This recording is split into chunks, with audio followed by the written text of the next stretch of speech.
Assalamualaikum warahmatullahi wabarakatuh. Perkenalkan, nama saya Sanjaya. Di sini saya akan membahas tentang baja. Yang pertama, pengertian baja. Baja adalah logam paduan, logam besi yang berfungsi sebagai unsur dasar dicampur dengan beberapa elemen lainnya, termasuk unsur karbon.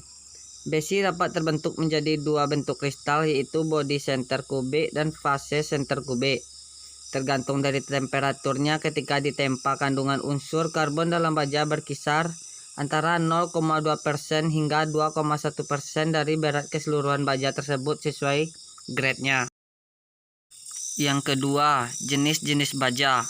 Yang pertama, baja karbon atau carbon steel yang terdiri dari 3 macam baja, yaitu baja karbon rendah dengan sifat yang mudah ditempa, baja karbon menengah yang cenderung lebih kaku, serta baja karbon tinggi dengan karakter yang sangat kaku dan sulit untuk dibengkokkan ataupun dipotong. Yang kedua, baja paduan atau alloy steel yang diproduksi dari berbagai macam bahan untuk meningkatkan kekerasan, kekuatan tarik, menambah sifat mekanik pada temperatur rendah, serta meningkatkan ketahanan terhadap oksidasi dan reduksi. Baja paduan juga diklasifikasikan lagi menjadi 3 jenis, yakni baja paduan rendah dengan elemen paduan kurang dari 2,5%, baja paduan menengah dengan elemen paduan 2,5% hingga 10%, dan baja paduan tinggi dengan elemen paduan lebih dari 10%. Yang ketiga, karakteristik baja. Yang pertama, sifat mekanis baja. Sifat mekanis suatu bahan adalah kemampuan bahan tersebut memberikan perlawanan apabila diberikan beban pada bahan tersebut. Yang kedua, kekuatan baja. Sifat penting pada baja adalah kuat tarik. Pada saat baja diberi beban, maka baja akan cenderung mengalami deformasi atau perubahan bentuk. Yang ketiga, tegangan putus, di mana baja masih dalam keadaan elastis. 4. Tegangan leleh, di mana baja mulai rusak atau leleh. Yang kelima, tegangan plastis, tegangan maksimum baja, di mana baja mencapai kekuatan maksimum. Yang keenam, keuletan baja atau ductility, kemampuan baja untuk berdeformasi sebelum baja putus.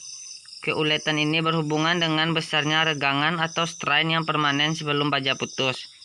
Keuletan ini juga berhubungan dengan sifat dapat dikerjakan pada baja. Cara ujinya berupa uji tarik. Dan berikut adalah tabel sifat mekanis baja struktural.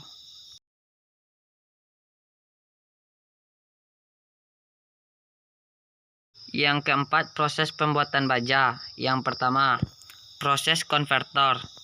Konvertor yang digunakan dalam proses ini dibuat dari samuan paku, keling, ataupun las.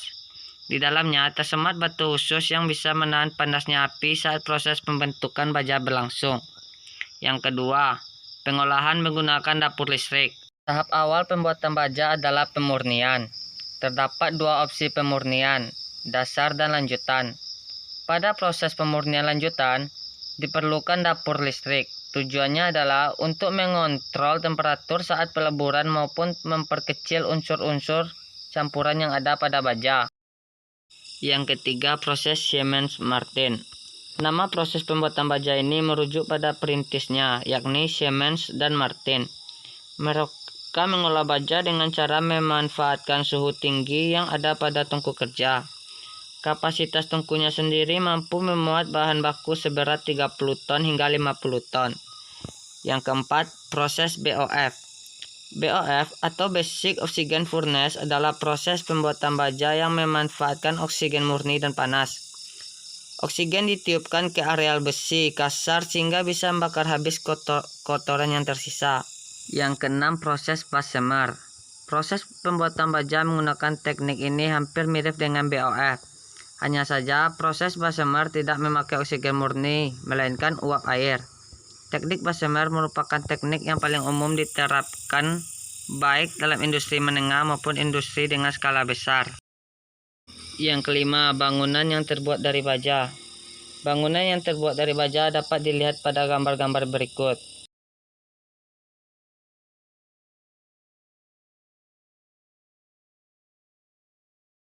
Untuk pertemuan kali ini, hanya itu yang dapat saya sampaikan. Lebih dan kurang saya mohon maaf.